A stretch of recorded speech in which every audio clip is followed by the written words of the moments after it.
start your engines. It's time for another episode of Magic the Amateuring. Was that a Kaladesh specific intro? Yes. Nice. Vroom, vroom, vroom. We've got some sweet Kaladesh news coming your way, racing down the speed track, because vehicles are a thing. That's right. Also, it's definitely called a speed track. Yes.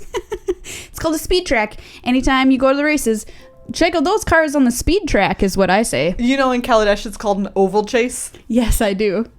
I'm often chasing ovals. What? Ovaltine. You know, you don't have to chase it. It's just like on the shelf. You can just pour it into a glass, Murray, and have a delightful snack. Yeah, exactly. Like, I don't know why you're chasing it. Maybe That's it's surprising. You know, sometimes you really want something. Yeah, but I mean, like, there's a difference between wanting something stationary and wanting something on the move. I just always run after it. Sometimes I just do circles in my kitchen until I pour it into a glass. You know, nothing. When I drink milk, it's just I just pour it in a cup and drink it. Try running around chasing after it for a while, Megan. I could tie a string to a milk jug and trail it behind myself for a fun little game. This has been a lesson in what to do when you're really bored. No, why? Why? Why would you ever do any of these things? Why not? I'm genuinely puzzled. I'm puzzled. I'm genuinely puzzled by everything that we've said so far. Like, everything? I'm confused. It's fine. Yeah. Didn't you do anything weird when you were bored as a child? Oh, yeah. Okay. My favorite thing is that my brother and I would take, you know how blinds have like the little thing that you turn, the stick? Yeah. It's only on like a little hook at the top, so you can take it off. We would definitely run around and try and hit each other with those. It really hurts, FYI. Yeah, they're like swishy. Oh man, and plastic, and all of the ones in our like all of our houses, like wherever we were living at the time, was constantly missing those. Your mom is like, yeah. Where's the things? Like, I'm sure every time we moved out of an apartment, it was just like there were no turny things on the blinds. Aren't children such terrors? Like, it's just like the little annoying things. Yeah. Like where is my little blind turny thing? Exactly. It's like, no, you can't turn blinds in our house. Either they're open or closed, but that's like it. Like up or down, but you can't twist them. There's no degrees there. I used to jump on the bed and play like a boxing knockout with pillows, like a pillow fight with my sister, and then we would take off. Like it was a 4-poster bed where you could unscrew the little knobs on the top. So we'd unscrew those and talk into them like we were announcers in a boxing ring. Put them back in anytime there was a hit. That's super weird. Yeah. Like, it's so weird that kids figure that stuff out. I know. Strange. Bizarre. Anyway, Magic the Amateuring is a show about magic. And amateurs. Yeah, and pro players, especially this week. Yeah, you may be wondering, what kind of amateurs? You two sure sound like conversational amateurs. But no, we're mostly talking about Magic amateurs, so you can be listening to this podcast if you are brand new to Magic, if you played Magic for a long time, left, and just recently came back, or if you've been playing for a long time and you're just, you know, looking for a decent time being chill. We are talking about the Magic World Championship coming up on this show, that is which correct. Happened last weekend. Yes, and it did. It was epic. Yeah, it was. It was on the stage at a theater. Yes. At like a beautiful theater. Oh, it was gorgeous. It was amazing. The Paramount Theater in Seattle for PAX, Penny Arcade Expo. Magic was there, bought out the entire Paramount. It was the most epic thing that I've seen in quite a while. Like the backdrops on stage. There was, like, I think multiple times throughout the weekend. Like, I never got tired of them. I was just like, wow. It was gorgeous. This is beautiful. So Megan and I were both there. We were kind of doing different jobs. Yeah. Megan was doing social media for the Wizards account. Yep. If you saw any of her super sweet videos. For the Pro Tour account. For the Pro Tour account, sorry. Yep. You can follow them on Twitter. Mm-hmm. It was a good time. You check those out because she talked to pro players and they told cute little stories and anecdotes with her all weekend. Get some insight into their life as a pro. And I was there as community ambassador. Thanks to WotC for the badge, flight, and hotel. And I hung out with a bunch of other community ambassadors from around the world. And we made some media based on Kaladesh, the new set, and stuff that was going on at PAX. So we're going to talk a little bit more about that coming up later in the show. Speaking of Kaladesh too. Yeah. Oh my gosh, so many new cards have been previewed. It's like, holy buckets. It's raining previews. That's what it felt like. Hallelujah, it's raining previews. Okay. Yeah. Anyways. Yeah, that's moving on. That's what it felt like, and we're gonna rain them down on you coming up later in the show. Mm-hmm. Before we get to all that fun stuff, though, I wanna just quickly mention patreon.com/MTAcast is where you can go to support this show if it gives you anything of value to you in your life. Yeah. For as little as $1 an episode, you can throw it our way. That's as low as $4 a month. That's like nothing. You could skip a cup of coffee and give us that. Yeah. Or you could drink that cup of coffee and also give us $4. Because it's not that much to double up on. No, it's not. It's not. And here's the thing, though. Like, sometimes I think people think like, oh, $1 an episode is like not going to make any difference. It really does, though. But it really does. Because, oh my goodness, if 100 people listened to this, yeah, and we're like, okay, do you know what? Now's the time that I start. We would get 100. We would see a bump of $100 an episode, which would just be incredible and help us keep doing so many great things with the show. A pair of girls can dream. I don't want to say pair of girls ever again. Okay. A pair of grown women can dream. Yep. Yes, they can. It's from the saying, a boy can dream. Yeah, you see I how understand, I ported it? but it sounded weirder. Okay. It sounded... Got it. It sounded kind of ominous. A little creepy, frankly. Well, I did say it, so. Starting last month, we also started doing giveaways to our once a month to our Patreon sponsors. Yes. So last month we gave away all of the cards that we opened doing Flavor Text Theater, as well as some uncracked boosters. Yeah, We're man. not going to have time for a Flavor Text Theater today, so instead we are adding an unopened Nissa versus Obnixilis dual decks. Yeah, it's pretty sweet, you guys. That is going in the pile for this month at the end of the month when we do our drawing and we pick one of those lucky random Patreon sponsors. That's going to be in the pile of swag that they get. Yeah, so get on in so you have the best chance to get your name drawn for those sweet cards and dual deck. Yeah, and I just want to point this out on Patreon. You can change your amount anytime, and you can also set a limit to how much you want to give per month. I mean, we only ever post an episode a week, except for this one special time, which is why I'm bringing it up. So while we were at PAX, I did interviews with members of Wizards R&D, as well as Wizards creative team, and Paulo Vitor Damaderosa randomly was a pro I talked to, who's great.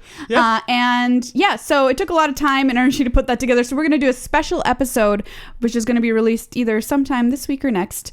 And we're going to charge for that episode just because it was a lot of work. I'm not going to lie, that's the reason.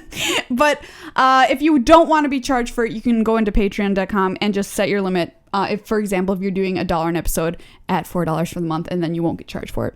But, I figure every little bit helps, and this is a very special occasion. It's not like we're going to be throwing special episodes at you all the time that we're making you pay for. It's just kind of like this one time. Special PAX edition episode. Yeah, and it's going to be fantastic. I learned a lot of crazy good stuff in those interviews, and I can't wait for you guys to hear them because they were magnificent, and people said super interesting things. I also interviewed Mark Rosewater, among all people, so... That's right. Yeah, you're going to want to listen in to see what special deets he gives me, including what he thinks the cutest card of all time is. Ooh. Yeah, I know, right? Wow, I can't wait to find out. One more thing before we start the show. Yeah. Megan and I are part of a really special event this week, the Pupathon.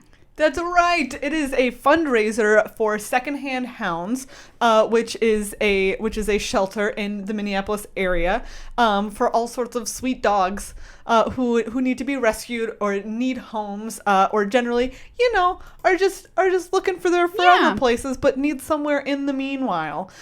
So a local game store, Mead Hall, and their website, The Meadery, every year organize this awesome fundraiser for Secondhand Hounds called the Pupathon, and there are some sweet prizes. Yeah, we're giving away some insane stuff on our stream. That's right. We're going to be streaming this Thursday at 9 p.m. Central. Yep. And you don't want to miss it because you can enter to win... Megan, I can't even handle saying this. What is it? It's an unlimited Black Lotus. You guys, that's real. That's real. That's some real money. That's actually it.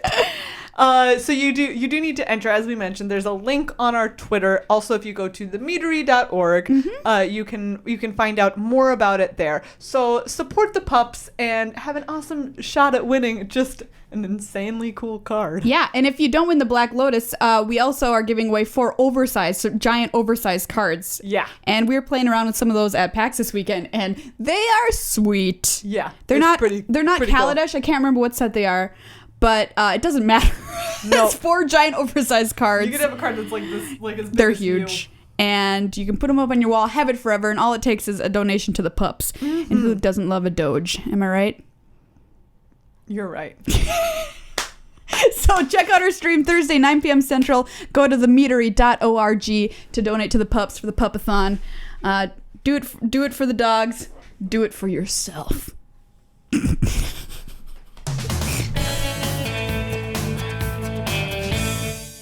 PAX rap. Hey everybody, we went to PAX. Oh man, now I wish that you had written a rap. I went to PAX. It was the best. Oh, shoot. Nope. Really fell flat on that one. You really did. I went to PAX.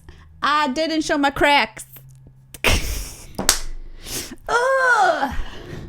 Just doing really bad today.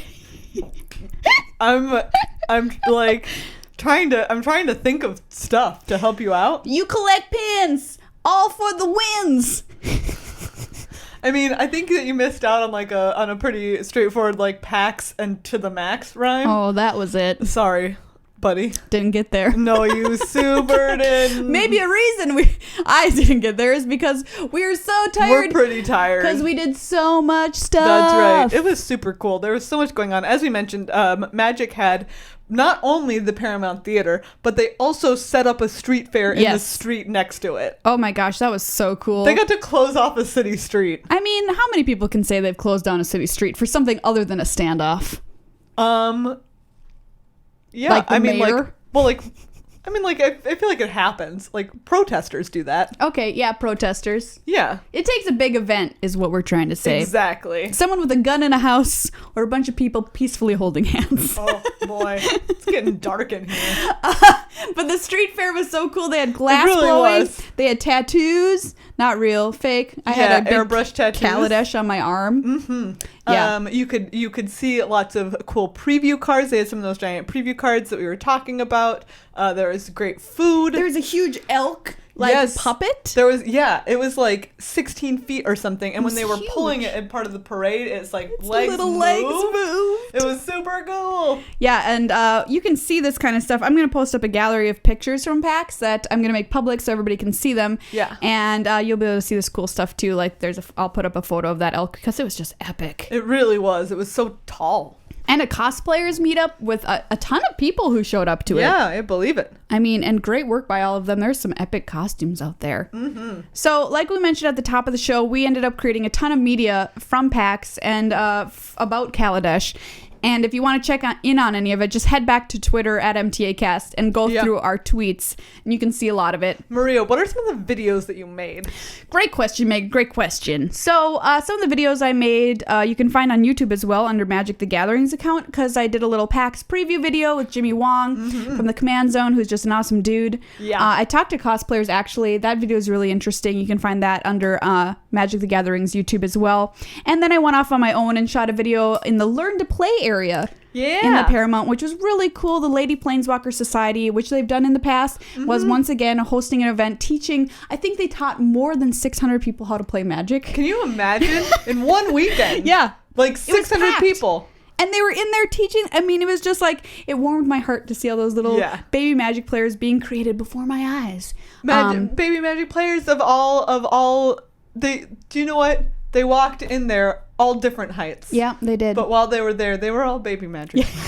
Like, it's weird. You go through the door and then like all of like you're a baby. Yeah. Cast a mountain. I mean, you don't cast lands. Anyway, so yeah, it was really funny. You can see that video also on our website, magictheaventuring.com, or on Tolarian Community College. It's posted there too. You can also see a sick WotC tour. Yeah. I did an audio tour of WotC, led by Mark Rosewater. Gave me the R&D rundown in the pit. How exhausted were you after being toured around WotC by Mark Rosewater? That man has more energy than anybody I have ever met in my life. Yeah, I don't know how it happened. I wonder if it's one of those things, like the smaller a container that you put a gas in, like the more it heats up. The more it heats up and like the more it moves. Yeah, kind of like a star is more intense the smaller it is. Exactly. That's not a concentrated. Thing. You're talking about like a white dwarf. Yes, that's what I mean. Okay, so that shit. Digging a real hole for myself. We can't get out of this hole.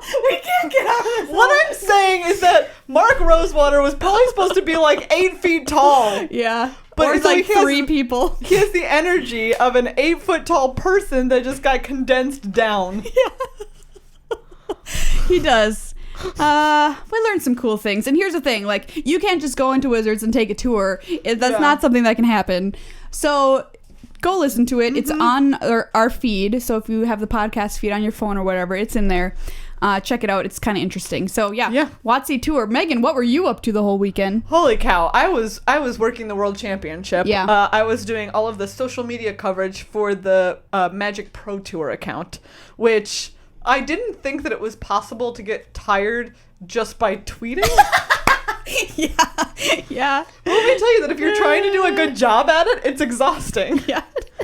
It is very tiring because it was like every I would start out the round being like, okay, like I'm gonna tweet out the feature, like I have to do the feature match, but I have to like, so I would like, get the list of like, okay, what's gonna be the feature match, and like, okay, type it in like their decks and their names and all of that sort of stuff, and then it's like, okay, I have to go get a cool picture before I post it, so I like run down and like get a picture, and then I like run back upstairs, and then sometime like a little bit into the round I would like run downstairs again and start just like hawking matches, just like watching them right over people, to like post like little updates and stuff, and before the play started I had recorded little videos with all the players on my phone, which was a lot of fun, and so kind of like interspersing those, it was good. Yeah. We made a lot of stuff. Yeah, we did. This weekend that I'm pretty proud of. And we hope you guys can go out and check it all out because it was a great time and we want to feel like you were there. And I mean, some of you actually were there. Yes, we met you. It was great. It was great. Our fans are the best people. Every time we meet them, just like, hey, all our fans are cool. We literally have zero uncool fans. We are also took part in the Inventors Spell Slinging Showdown. Yeah, we did. Which was so epic. Which was on Monday. Yeah. We were coaches. We really gave some great advice. We sure did. To the people, so that worked out. Like they had some preview cards in decks. Yeah. So they had like kind of like future standard almost decks built. And there were three celebrities, which were LSV, Chris Cluey, and Mark Rosewater. Yep. And then they called up players from the audience, like by lottery essentially. Yeah. And they got to play them, and we got to coach those poor people. Mess with them is a better word than coach. Who had to endure our coaching. Yeah, it was great fun. LSV tried to get away with putting his lands in front of his spells. I wasn't going to allow that to happen. That's right. That was good work. And there was some... we had a couple of planeswalkers there with us to help the players out if they ever got in a bind. But check out that video also on Magic the Gathering's YouTube channel. You can see Megan... essentially design a card which we tweeted out today, which was Can you not? Can you not? Can you not? It's just a question. Like if someone is going, if your opponent's going to do something that you wish that they wouldn't, you can just be like, can you not? Yeah, it's always, what happens. It's always worthwhile to check. And see some new cards playing in action, because sometimes it's hard to evaluate just like on the basis of looking at a card. Yeah, you can only get so far sometimes. So you can also see LSV draw 7 cards on turn. Oh gosh, what turn was it? So he emerged a Wretched Griff using Filigree Familiar. So that would have lowered it by 3, and that cost 7. So that would have been It was like on turn 5. On turn 5, so because he played a Filigree Familiar on turn 3, and then a Wretched Griff on turn 4, and then on turn 5, used a new card, which let's to draw 7 cards. Yes. It happened. It was absurd. Oh, Morbid Curiosity. Yeah. 1 black for a sorcery. As an additional cost to cast morbid... Oh gosh, I can't read this from here. I can read Morbid curiosity. Sacrifice an artifact or creature. Draw cards equal to the converted mana cost of the sacrificed creature, or of the sacrificed permanent. Yeah, that's sick. So Wretched Griff 7. I mean, sacrificed future it, standard 7 cards. could be. It was crazy. Mark It was Rosewater great. also played a super sick red-green energy deck. Yeah. Which I love. Yeah, it was very aggressive. Looking at it. Used energy counters to get people dead. Get people dead and quick. So yeah, check out that video, Spell Slinging Showdown. Right. Before we jump into Kaladesh, there is also some super other great cool news revealed, which was easy, I think, to like forget kind of so amidst much all stuff. of the excitement about Kaladesh. But we found out that after this set in Kaladesh, we are going to yet another new plane. New plane! Yes. Which is ruled by none other than Nicol Bolas himself. That's so exciting to me. The That's new right. plane is called Amonkhet. Yes. And it's Egypt themed. So that... Whoa. Hello, microphone. What are you doing? It's Egypt themed, which will be really sweet. The art that we saw was just very minimal. Looked like kind of the key image with the text Amonkhet on it, but it looked really nice. And if it's a plane that's ruled by Nicol Bolas, I want to go to there. It's going to get dark. It's gonna get dark, and it's gonna get evil. And it means that we can have special guest Nicol Bolas come back on our podcast. Oh, that's right. He does such a great job whenever he comes on. He really does. Maybe he can take a break from being all Egyptian. Get over here. He can tell us, how his search for love is going. Yeah. Maybe he found it amongst the pyramids. Yeah, who knows? I asked Nicol Bolas to be on the show today, and he said no, he was busy. Wow. But I mean, maybe he was hanging out with a lady dragon friend. He just big timed me. Maybe our next episode. What does big time do you mean? It means like when, for instance, let me tell a story. Maybe he'll get mad I tell this story. But he said it to me and I thought it was funny. So in the venue, the Paramount, you couldn't bring drinks from outside the venue in. And LSB like had a coffee or whatever. And the person at the door was like, you can't come in with that. You just can't. And he's like, well, I'm going to. And they were like, well, it's not allowed. And he's like, interesting. And then he just walked in with it. And he said, I just big time someone hard.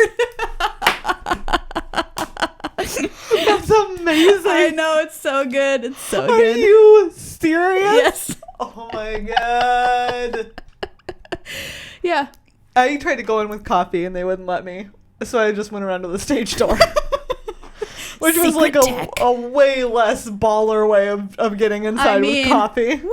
I hope he was wearing his aviators when that happened, because that would be even better. Interesting. That's called big timing someone. So good. That's so good. So Amonkhet. So you're saying that Nicol Bolas big timed you? He did, but he can. I mean, he's an elder dragon. That's true. Who am I? I'm just a lowly podcast host. Mm-hmm. I mean, I am wearing the sweet Emra Kool-Aid shirt. Yeah, it's great. I like having said something that's now a shirt. Yeah. Anyway, so really fun being at PAX. Lots of great people there. Like I mentioned, there were a bunch of community ambassadors, and you should check out all of the material they created for the weekend too. So the professor was there making cool stuff.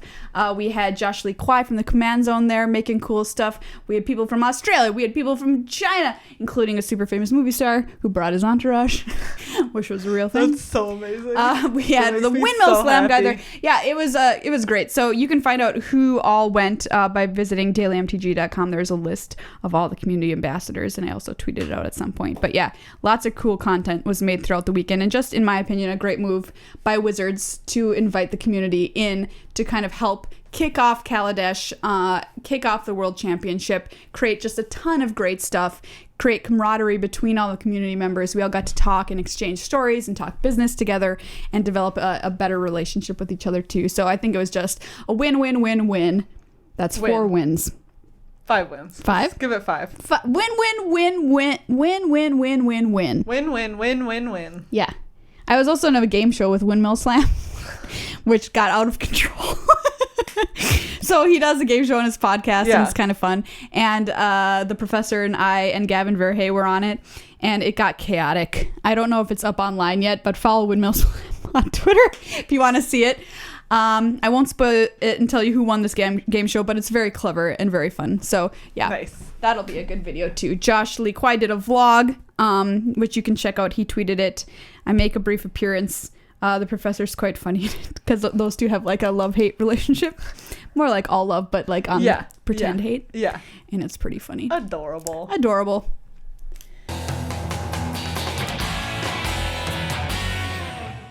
World Championships! That's right. Also happening at PAX was the World Championship. Yeah, we crowned a winner. Yeah, we did. Drum roll, please. It was BBD! How did you not know that already? I don't know. I mean, if you're listening to this and that's the first you heard of it, wow. Yeah.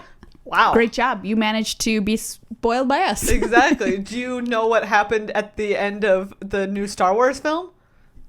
I won't tell you, but if you're the person who can avoid that kind of information, I feel like, maybe you'd don't be the know kind yet. of person who wouldn't maybe know you're this like, don't tell me. BBD, great guy. Yeah, you can go back and listen to our Magic the Pro-Thring episode with him. Yes. Which is pretty cool. Yeah, and he gave a great interview with a lot of good tips and that kind of thing for newer players. It's on Tolarian Community College on YouTube. I highly suggest it.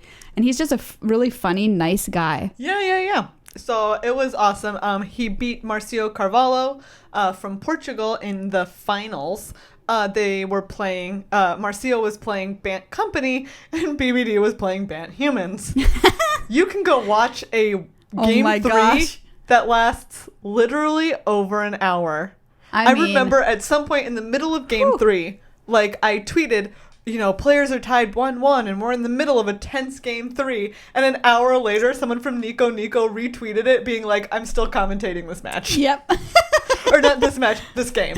Like, I'm still commentating this game. This actual game that you just tweeted about. Magic. I mean, I was like doing stuff for like the community ambassador thing, but I would look up because there was 2 big video screens in the venue. And I looked up and I saw just 1,000 cards on each side. Yeah, there were of the so many battlefield. permanents. I was like, there were so many permanents. I think game 3 was kind of clinched by a tragic arrogance. BBD drew a tragic arrogance, which is just very good in the mirror. That helps out with that. Oh boy, yeah, it does. Didn't you tell me that at one time he like kind of like his library was only like a hand size? It was about after that. Like it was sometime right after that because he had a bunch of. He drew it and he still had a bunch of creatures that he hadn't played. So he tragic arroganced and then was able to like refill his board somewhat. And one of those cards was a Nissa. And he played the Nissa and he goes to search for a forest and he picked up his deck and it's like he could have held it. Like it was more than 7, but it was still he could have held it, like fanned out in his hands, like as if he were just holding those cards. And there wasn't a forest among them either. Wouldn't that have been epic? A mill in the finals of a world championship. So it was pretty cool though. Yeah, it was, very and intense. you could hear the cheer go up from the arena, from the auditorium when BBD won. It was like so great, and he ran out into the audience and like hugged all of his teammates and stuff. It was a great moment. It was super cool. It was also really cool. You could watch. There was like a balcony upstairs at the theater, and then above the stage where they were playing, they had put a giant screen that was showing the broadcast on it, so you could like go up in the balcony and you would look down and see them on stage, like so tiny way down there. It was and cool. But like above it, you could watch on this enormous screen. Yeah, it was awesome. And the news desk was up there as well as like the tournament center was up there. Exactly. So the shots of the balcony overlooking the main play area were just amazing. Like great job to everybody who helped design and work on that from Wizards. Looked fantastic. If you want to go back and catch any of the World Championship, you can catch on day 1. There's a Shadows over Innistrad block draft starts off the day, and then they play 4 more rounds of standard. Then the next day is 4 rounds of draft again, 3 rounds of draft again, and then it's 4 rounds of modern, and then it's standard for the top 4. Megan, did you, other than the moment when BBD won, do you have any other great moments that stood out to you? Let's see. There were a couple of it's so hard because there's great plays that happen. Yeah. But it was such a long 4 days. It was Longest such 4 a days. long 4 days. I think I remember on the standard day, there was like one, oh no, when was it? I think it was actually in modern. LSV was at like 1 life and his opponent was at like 20 or something like that, and he ended up coming back and winning that game. Wow. I think that's in the modern portion. So if you look through the modern ones, for an LSV feature match, it's super cool. And in standard, there was like an unexpected deck that happened. Which one was that? Let me look it up. I want to make sure I'm not going crazy. Okay. Because maybe I am. Maybe you are. Anyway, you took a great picture of LSV too. That's true. He tweeted that one though. So Oh, if you did follow he? him on Twitter, Okay. I didn't tweet it because I thought that would be mean. If you don't follow LSV on Twitter, what are you doing with your life? Yeah. And if you go back to the Magic Pro Tour account, Wait, this is the also, one. you can listen to, like I said, I did like those miniature interviews with players, so you can listen to like Mike Sigrist describe what his hidden talent is, which was actually super entertaining. I didn't to watch me. that video. Yeah, there's some other stuff like Steve Rubin talks about how his dad and his brother are like the most influential people in his Magic career, and it's so sweet. It's really nice, and lots of other that's stuff it. like that. Green Blue Crush. Oh yeah, that was a deck from GP Portland. Mm-hmm. Blue Green Crush is pretty cool. It loops Crush of Tentacles using Den Protector. Sweet. Baller. I mean, No cat pact though. Who would play 4 pieces of the puzzle? This deck. This deck. Spells. Yeah, so that was a cool deck, and there's a deck tech with it as well. And who was playing that? I'm trying to remember. All I remember though is like at the end of the day in the standard portion, there was the moment. Ruben.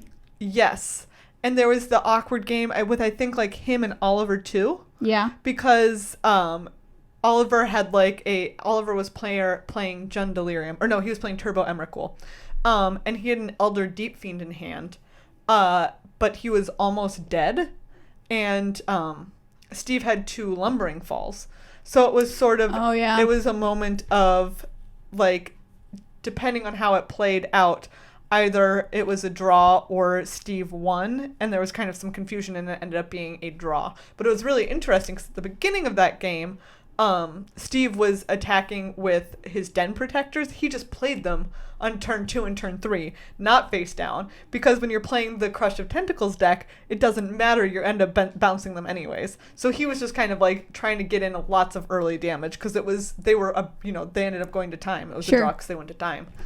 So he was just like trying to chip in all this early damage with these Den Protectors that were just played face up. Because then later on you just bounce them back to your hand anyways. Yeah, why not? Yeah, that one was super cool actually. Also, that's at the end of day 2. No, at the end of day 1. Day 2 was only draft. Oh my gosh, that's at the end of day 1. The standard portion. Yeah. So lots of great moments that you can relive by going to Magic the Gathering's YouTube channel. I definitely going to want to watch some of it because I didn't get to watch a lot. Yeah. And it looked like a fantastic tournament. Very cool. The World Championship, it is the biggest and the best. It's got like a huge prize pool. Yeah, man. Baller. Straight baller. I feel like I'm going to pass out. Well, don't worry, Megan, because right now we're going to talk about Kaladesh. Oh my gosh, okay. Okay, we're with you guys. We're going to get rip-roaring pace. Speaking of rip-roaring paces, do you know what else can go to rip-roaring pace? A vehicle. That's correct. Yes. Do you know what we're going to see in Kaladesh, Maria? Vehicles!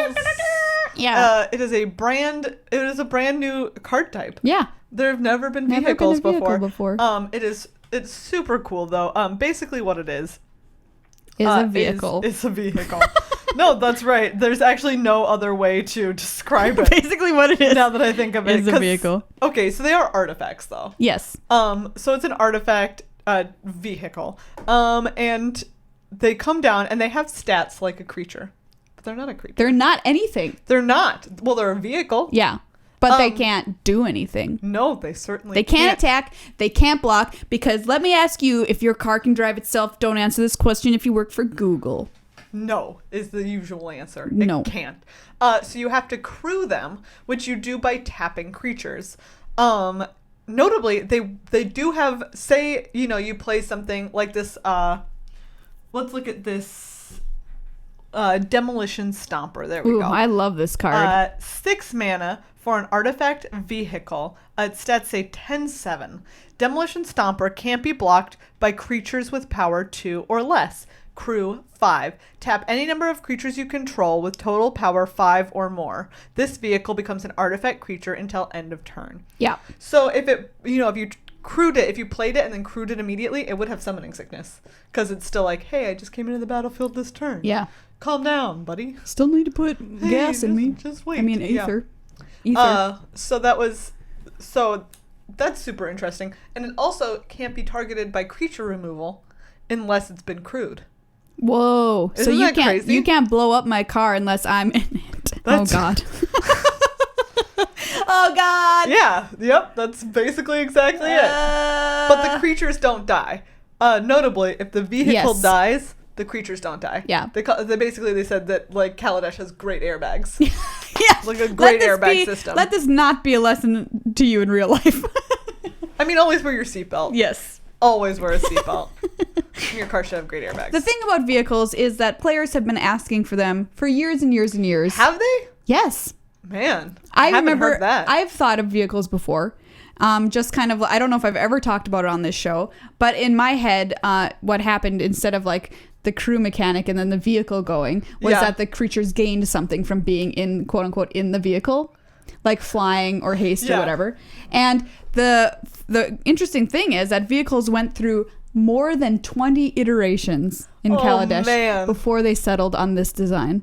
I believe it. Yeah, and I talk more about this when I talk to R&D members in the supplemental podcast, which will be released later. But yeah, it's super interesting because they shared with us some of their designs like before they arrived on the crew mechanic. And yeah, some of the designs were what I thought, which is like tap 3 creatures, they gain flying. But then it became, they ran into all sorts of problems, like flavor problems of things being in a vehicle, something being too powerful, or just like what happens if the vehicles die, like what happens to the creatures. Yeah. That sort of thing. So I think they solved it pretty well with this crew mechanic. Cool. It's pretty cool. So I initially thought like crew 5 meant you had to tap 5 creatures to crew it. No, but it's just power. The power. Yeah. So these vehicles seem pretty powerful because there's some that have super low crew costs, like 1. Yup.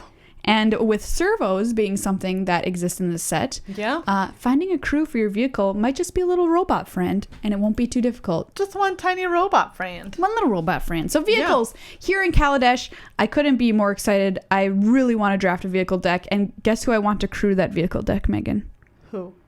A gremlin. I want a lot of gremlins. So many gremlins. There's a creature type in Kaladesh that is gremlin.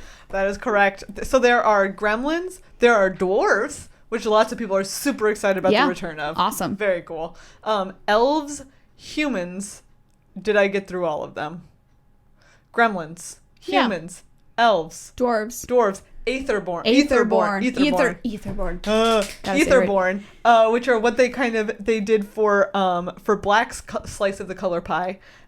Instead of doing something, like zombies, which they didn't feel were really like in flavor for Kaladesh, they created this whole new creature type, the Aetherborn. Yeah, and the Aetherborn are really cool because they're kind of made out of the ether that is just like around the plane, and they live. They and then coalesce. Then they die very, very quickly. Very quickly, they have short lives. Years. So they try and live as much and as hard as they can while they're alive.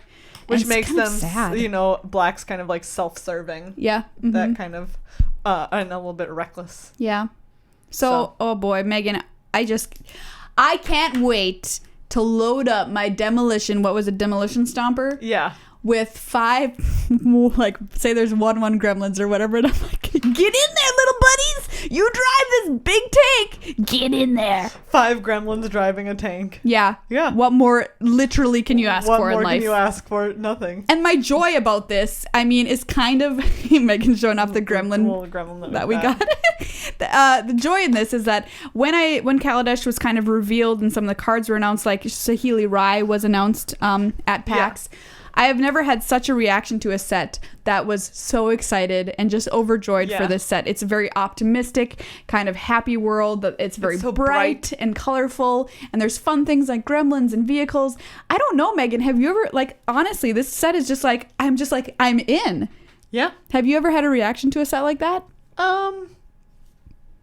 Well, Theros. I really liked Theros. Yeah, Theros was great too. Yeah. And I think kind of similar in that kind of feel. That one was so cool, like with all the weird enchantment stuff going on. Yes. And like those sparkly card borders. Those are great borders. Yeah. And like I liked the art from it. The art was kind of like very classic. It was awesome. Yeah, and I just wanted to point out with Saheeli, who we met this weekend, and we can talk about her card in an upcoming segment. But I just want to mention that she's a woman of color, and she was like, her face is the face of Magic right now. Yeah. And it was on tons of billboards around PAX. Yeah. And I just want to point out like how proud I am of Wizards for doing this and for making this move and realizing that it's important. Not just Super to like us or specific players, but to every player. And to see it contrasted with like all of this stuff that's like pictures of giant tanks. Yeah. White dudes and tanks, the game. Oh my god, did you play the new White Dudes and Tanks? Man, I love White Men and Tanks. But my favorite is White Men and Tanks 3. Oh, yeah, it's so much better because the guys are actually wearing tanks and they're in tanks. Oh, what a franchise. Yeah, and they're filling tanks of gas. 3 kinds of tanks.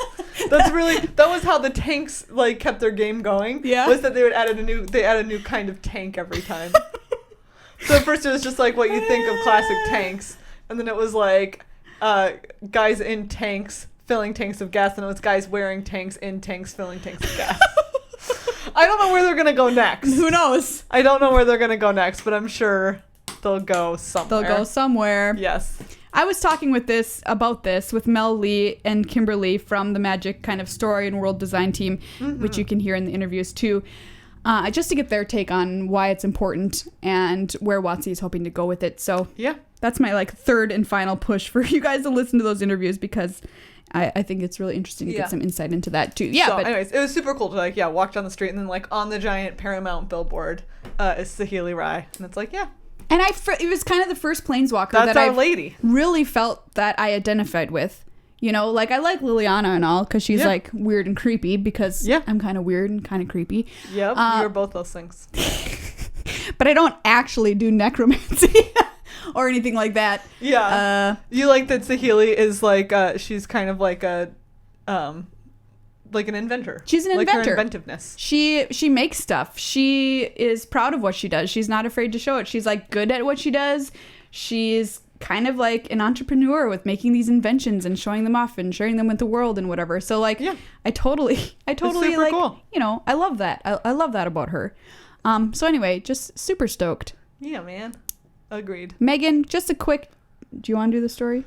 Oh, yeah. Okay, wait. We'll do one quick recap. I won't catch us all the way up. I'll catch us part way up. Okay. Which is just, I'll say, as part of our story recap. Okay, Maria. Yes. Get this. What? My roommate is a Planeswalker is now canon. Yes. Because not in this week's story where we saw that Tezzeret, BT Dubs, Tezzeret is on Kaladesh. Woo, he's here. He was the head judge at the Inventors. I mean, he kind of has to be there, the Inventors right? Fair. With his crazy arm. Yeah. Like his mechanical arm thing. Saying mechanical arm thing just made me think of the claw machines. Tezzeret is a human claw machine. Human claw machine.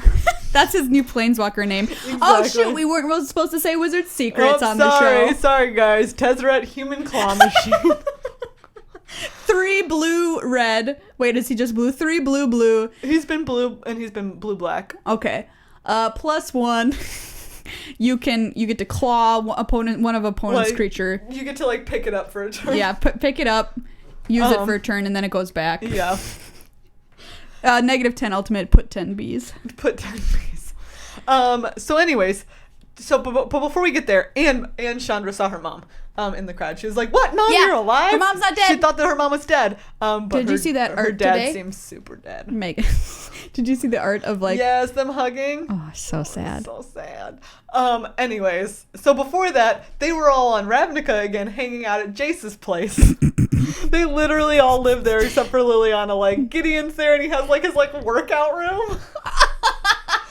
And Chandra's there, and her room is like a total mess. And Nis is there, and she like lives on the roof, and is kind of having like a traumatic time, trying to recover from the whole Zendikar situation. She just lives on the roof garden. Okay. Yeah. And Jace is like Jace is like a pencil pusher for Ravnica. Like as the living guild pack, as far as I can tell, what he does is paperwork. Because Lavinia is there just being like, Jace, you need to do your paperwork. And Jace is like, Meanwhile, Garrick's clogging the toilet every night. He's not there. I mean... Gideon. Why I said Garrick? It would be bad if Garrick was there. Yeah, it would be. It'd be a murder house real quick. So my roommate as a planeswalker came true. It makes me so happy. Is that it came true. I hope they have just a crappy little apartment. Yes. But anyways, and then so they're like, they're putting out the call, like, like people are telling different planes, like, if you need help with something, you can call the Gatewatch. And so they're just kind of chilling, and then this one of the Vidalcan, who's a planeswalker, whose name I don't remember off the top of my head, it starts with a D, from Daryl. Yeah, Daryl the Vidalcan. Daryl the Vidalcan from Kaladesh comes and is like, hey, we're having this inventors fair, but there's these like saboteurs from our own plane who are sabotaging it. Can you come help? And the Gatewatch is like, well, that sounds like, that's like an in-plane threat. We deal sounds with like a prime directive problem. Yeah, it's like they're like, we deal with like extraplanar threats, like other planeswalkers or the Eldrazi, so stuff from the outside, but this sounds like it's from the inside, so that's just you. But Chandra gets real upset because this Vidalcan dude is obviously on the up and up with the government. He's just like real chill with all the government people in Kaladesh, which Kaladesh sounds like it might have like the bad iteration of socialism going on a little bit. Maybe it kind of has that. And her, because Aether is the Ether is a very controlled resource by the government, and her parents were Ether smugglers essentially. Yeah. Because they were like, hey, everyone should have more equal access to this. So she's like really mad because he's spouting some government big talk. And she's like, that's not how it is. And Liliana is like, Chandra's upset, I can tell. So she follows her, and Liliana like just coerces Chandra into going into planeswalking. They planeswalk away. And Jace is like, I have all this paperwork. And Gideon's like, this isn't a problem for the Gatewatch. And so Nissa's like, okay, I'm going to go after her, because Nissa and Chandra kind of seem to have a thing going on. What? Yeah. Yes! So it's not canon yet, but they're like hardcore, like nervous flirting. Oh my god! Wizards, give us what we want. So that's that. And then, they planeswalk. Inventors Fair is going on. Tezzeret, Mom! Say what? Okay, there you go. Question though. Then we'll catch more up later. Do we know why Liliana wanted Chandra to planeswalk to Kaladesh? Because Liliana is just a troublemaker. She's just messing? We'll catch up more on that later. Okay, next more episode. On that later. Liliana's possible suspect motivations. Wow, thanks for that story update, Megan. Woo, you're welcome. I feel like I just got a bath in Kaladesh, and it felt like greatness. Oh, yeah, sure. Yeah, sure.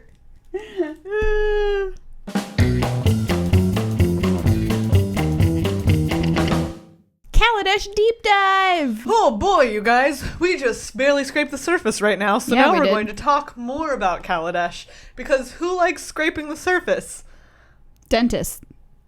Yeah, they do. But they also like filling the cavities.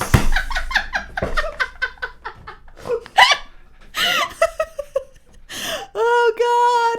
That's just a fact. It's just facts, everybody. Just a fact. That's what dentists do. Get your minds out of the gutter. Get your gosh darn mind out of the gosh darn dugger. The new on TLC. Get your mind out of the gosh darn Duggar. 39 kids and counting. So, we talked about the story. We talked about the cool stuff going on in Kaladesh. Now let's talk about some of the cool cards. Let's talk more about the cool cards. Specifically. Planeswalkers starting out. Holy buckets of value. I thought you were going to say ether. Holy buckets of ether. That's Great better. Buckets of ether. Great buckets of ether. So we're just going to touch on a few cards that touched our hearts. So what better card to start off with than Saheeli Rai, which is the first Planeswalker I've ever wanted to play in Standard. Let me say 3 words. Go. 3 mana Planeswalker! Yay! That's right. She costs 1 blue red. comes into play with 3 loyalty counters. +1, you scry 1, and she deals 1 damage to each opponent. Okay. Yeah, pretty Sweet. solid.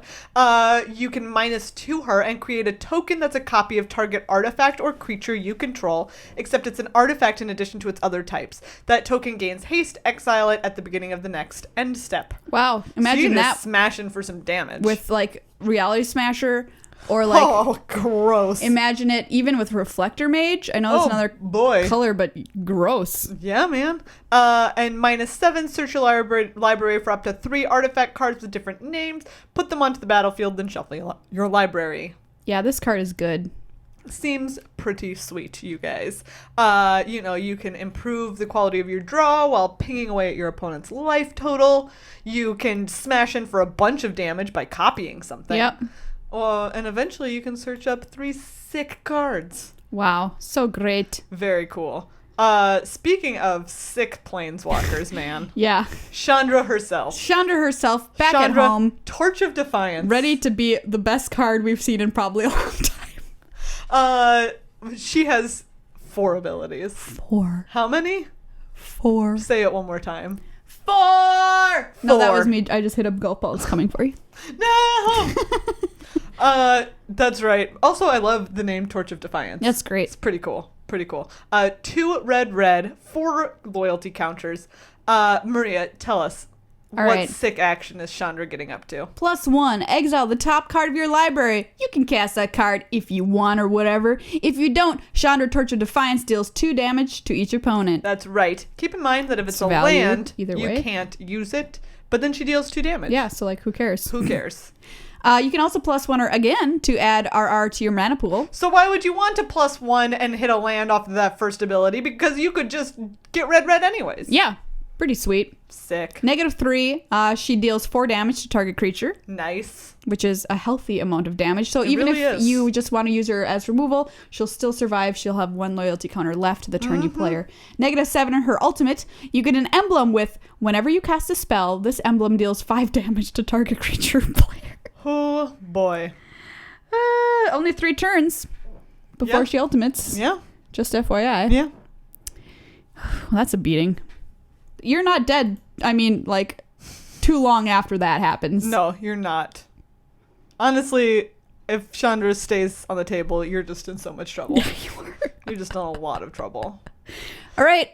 Nissa, Vital Force. 3rd walker that we've seen so far this set. Sweet. What 3rd one already? 3 green for a planeswalker Nissa. 5 loyalty counters. +1, untap target land you control. Until your next turn, it becomes a 5/5 elemental creature with haste. It's still a land. So if your opponent doesn't have much going on, just smack them for 5. Boom. If they have a lot of stuff, protect that Nissa. That 5/5 hangs back, man. Yeah. Pretty cool. Yeah, this Nissa seems good as well. -3, return target permanent card from your graveyard to your hand. Mm-hmm. Cool. -6, you get an emblem with whenever a land enters the battlefield under your control, you may draw a card. Oh, Only what? needs 1 turn before she ultimates. What? You can just, you activate this once, and then the next turn you can make an emblem. So you play her, you +1 her, and you make an emblem. What? Yeah. And then you just draw cards all day. Just draw cards all day. What? I mean, it's kind of like how much more land do you have in your hand once you've already played her, but, you know. But you're drawing 2 cards a turn. Like, as long as you have a land in hand, yeah, you're going to, play that land and draw an additional card. So you're seeing so many cards. Sweet. Oh. Megan, which one of these 3 boy. P-dubs is your favorite? How can it not be Chandra? Yeah. I mean, it can be Saheeli. Saheeli. Or Nissa. Gosh. How could it not be any of them? Really like drawing cards. And 3 ladies. Yeah. Sick. Gotta love it. So, Megan, do you remember the Titans? How can I forget the Titans? Isn't that a movie? Forget the Titans? Remember the Titans? Forget the Titans. What a movie. What a movie. Hey, remember the Titans. Now forget them The again. sequel, Forget the Forget Titans. the Titans. Of course, I love Frost Titan. It's one of my favorite cards to draft and cube. Yeah. As is Inferno Titan. We weren't around playing Limited when they first came out. No. But they were absurdly busted. Yes, they were. And they were so very busted. Here on Kaladesh, they've it's what seems like attempted to make a different Titan cycle that hopefully is not as busted. But I mean, they're still pretty busted. Yes. There's the blue one, Torrential Gearhulk, 4 blue for a 5/6 with flash. When it enters the battlefield, you may cast target instant card from your graveyard without paying its mana cost.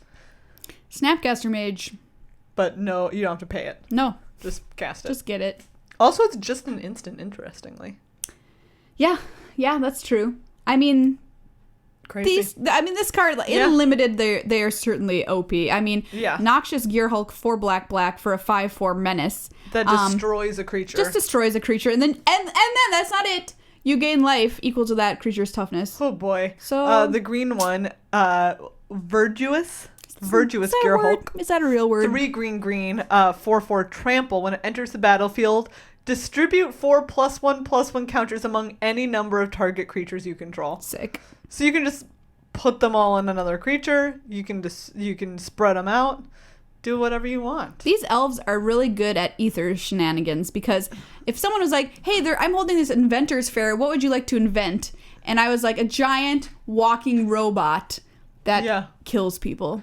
Oh, yeah. Or, has a tree growing inside it. Yeah. That's not what I would say. I would say I invented this thing called the pet entry pad, and you put it outside your house, and it's rigged up to electronically, when your pet steps on it, it rings a bell inside your house. So you know it wants to come in. Is that already a thing? No, I don't know. Maybe. I invented it in 4th grade at the Inventors Fair. That's why I'm bringing it up. Really? Yes.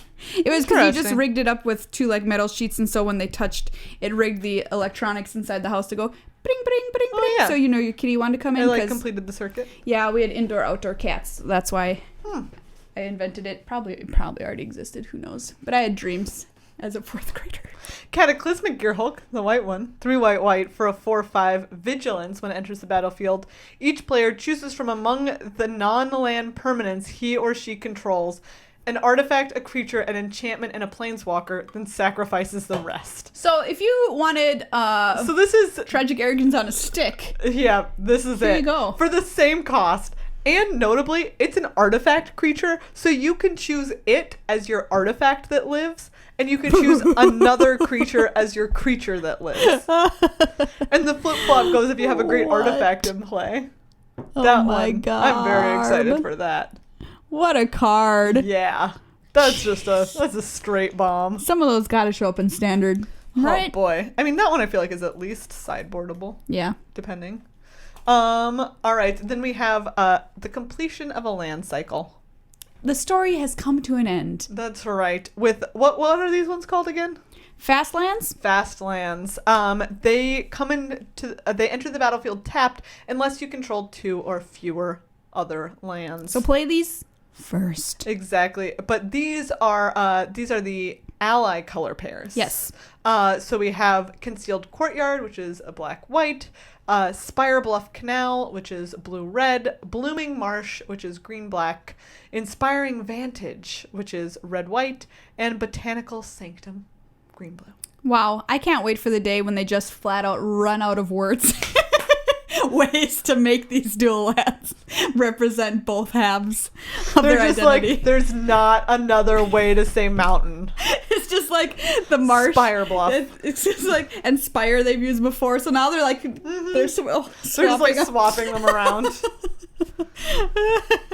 But Inspiring Vantage, that one is like completely, it doesn't really reference. You wouldn't know. It's very cool. Anyway. So that is pretty cool seeing the completion of that cycle. It's always super interesting to me when they've done, 5 of one type of rare land, but not the other 5. So it's really cool, especially since the first ones have been around for a real long time. Megan, you had some preview cards on dailymtg.com. I did. You can check them out there, but we'll also talk about them real quick here. They are modules. The 3 of them work together pretty, which is pretty cool. Yeah. So animation module costs just 1, and it says whenever 1 or more +1/+1 counters are placed on a permanent you control, you can pay 1. If you do, create a 1/1 servo. Ooh, use that with the Gearhulk. Yeah. So you can 3 and tap to put a counter on target permanent, or choose a permanent with a counter already on it and give it 1 more of that counter. That can also be, I believe, no, it's a permanent. Never mind. So you can't use it with energy because you're not a permanent. You're impermanent. How dare you? You're impermanent. Decoction module, which is 2. Whenever a creature you control enters the battlefield under your control, or whenever a creature enters the battlefield under your control, you get an energy counter. Yeah. 4 and tap, return target creature you control to its owner's hand. And fabrication module for 3. Whenever you get 1 or more energy counters, put a +1/+1 counter on target creature you control. 4 and tap, you get energy. So how are, these are all like related to each other? Can you go infinite? I mean, animation module, you have to pay 1. So like eventually to make the servo, so eventually you'll run out. Yeah. But if say you had 5 open mana, or like you cast something and you had 5 open mana, then like you could go through a couple of loops of this. Because you make you pay 1, you make a servo, and then it entered the battlefield, so you get an energy counter. You got an energy counter, so you put a +1/+1 creature. You put a +1/+1 on a creature, so then you can pay 1 and you can make a servo. And you made a servo, so you can get an energy. And you got an energy, so you can put a counter on something. You put a counter, so you can pay 1 and make a servo. And you got a servo, so you can get an energy. All right.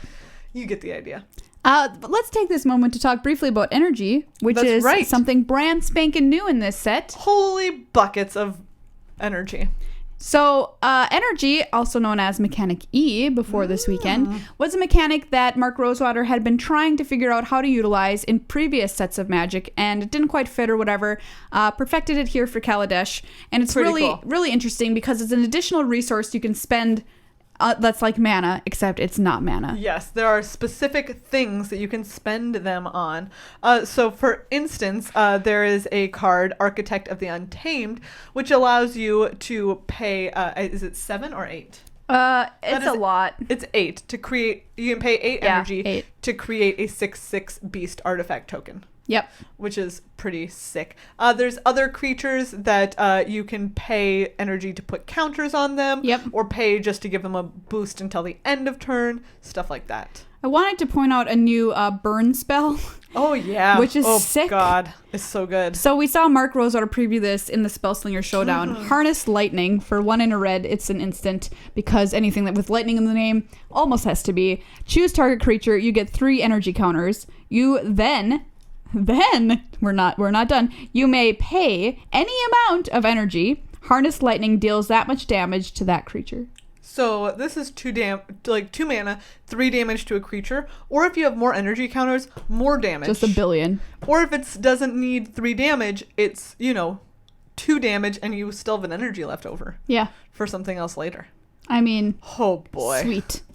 Wow. Yeah. Wow to do wow. And it's kind of cool because I like to think of, I like when they have mechanics that kind of let you still play the game, even if you're kind of strained on mana. Yeah. And this is kind of a neat way to address that. Yeah. Potentially. Definitely. And it's very flexible. Like you mentioned, you can use it to deal damage. In some cases, you can use it to make another creature. In some cases, it can pump a dude, give a dude a counter. Yeah.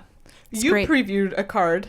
Sure did. That had something to do with energy. So my preview card, which I did mention this video that I made, That's which I had a giant card, which hopefully will one day grace the wall behind us, called Live Fast, 2 in a black, and I took it and I ran around PAX like a crazy person with it, because it's called Live Fast, get the joke. It's sorcery.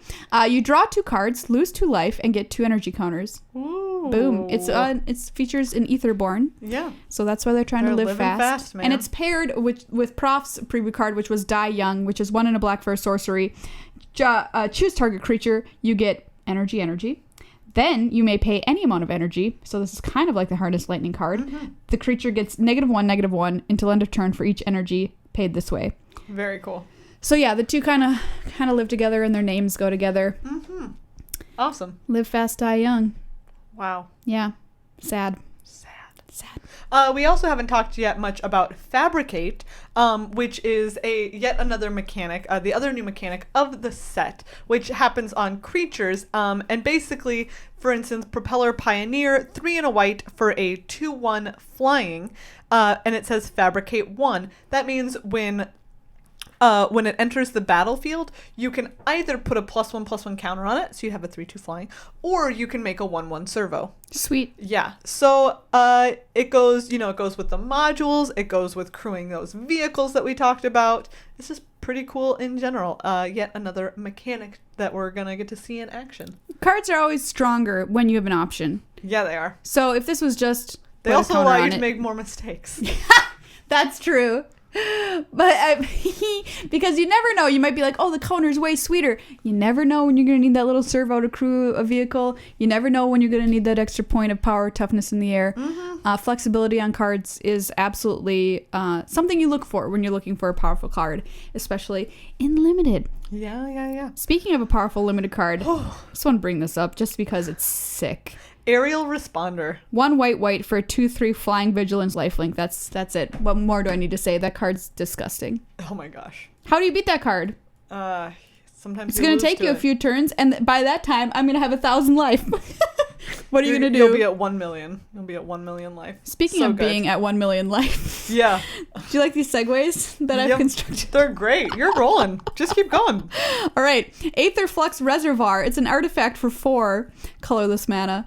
Generic mana, sorry. Whenever you cast a spell, you gain 1 life for each spell you've cast this turn. Pay 50 life. It deals 50 damage to target creature or player. I love that. It's like, maybe you want to deal 50 to a creature and not just completely... I mean, don't you just want to kill their creature? Maybe your opponent's at 100. Get out of here, Servo. 50 damage. Psh. Yeah, so this card, a lot of people putting their brewer's caps on because that's ridiculous.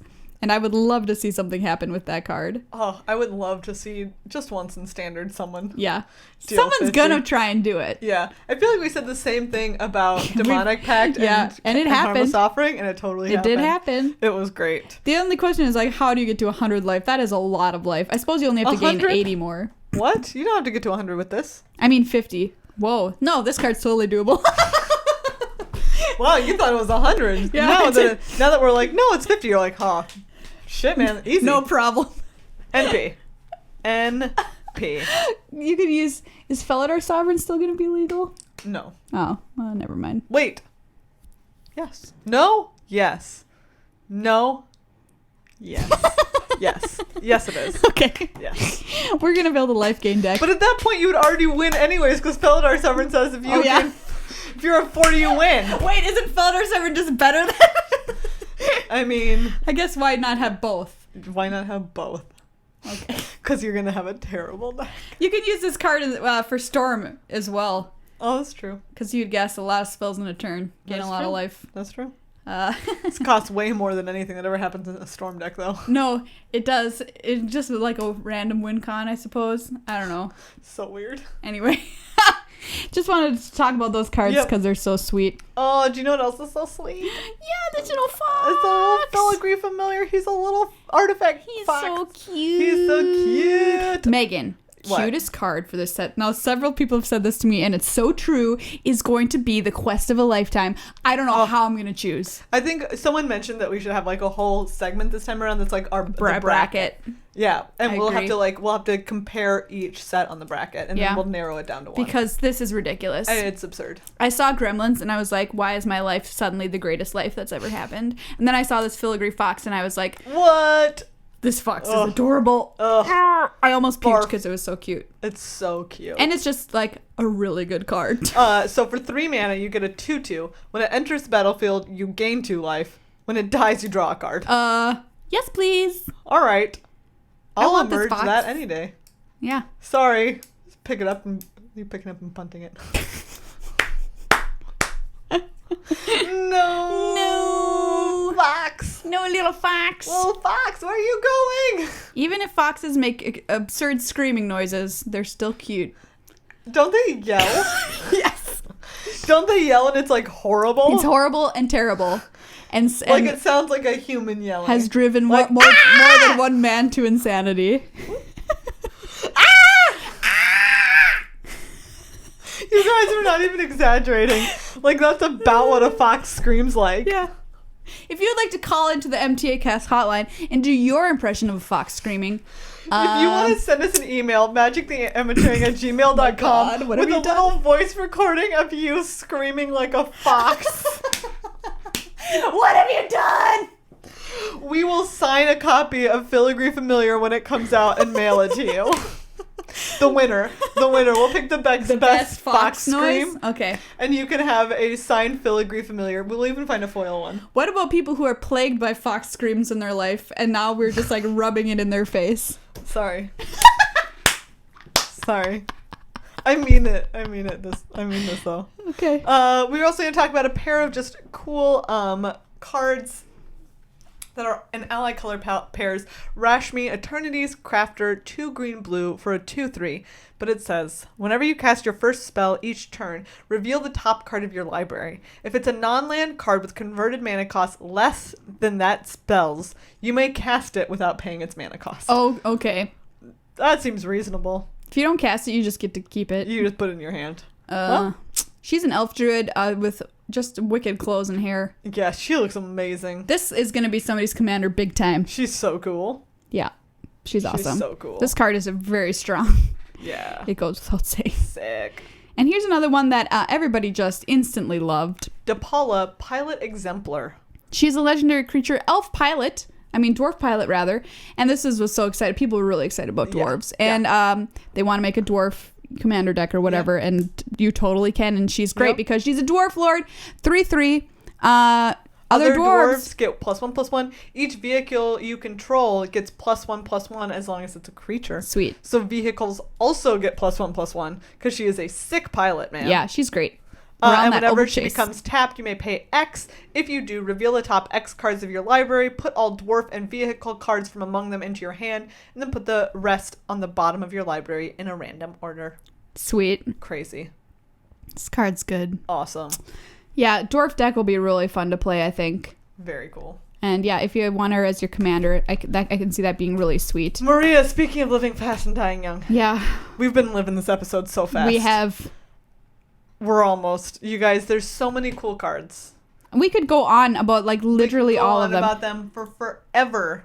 But and we probably will. I mean, in another episode. Yes.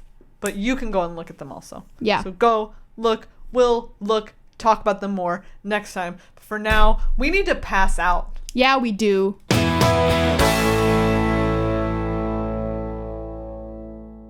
Well, everybody, that's our episode. Thanks for tuning in again.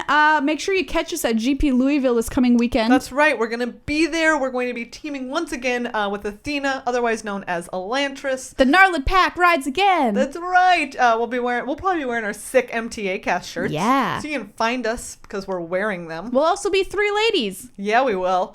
And we're gonna have a sick, awesome time, man. Yeah, if you come give us a high five, we'll give you a special present if we haven't run out by then. Yep. To say thank you for being a cool fan. GP Louisville, maybe we'll record the podcast from there as well, like we did at GPDC. We'll see what we can do. But yeah, it's gonna be great. Team sealed, nothing like it. Expect another epic episode next week, just like this week's. It was so epic. Obviously, there's also so many great teams to follow while you're there. All of the regular ones, but there's also another all-women team. Yes. Which is going to be just crazy good. Yeah. Which is Jadine Klamparens. Yep. Emma Handy. Yep. 2 people who just, those 2 women just kick ass on the SCG circuit. Yep. As well as local player Morgan. Yeah, Morgan's gonna be there. So the 3 of them are teaming. She's a streamer and also a very strong Magic player. Yeah, I think that their team is going to be super sick. And also another super cool team made of 3 women, which is baller.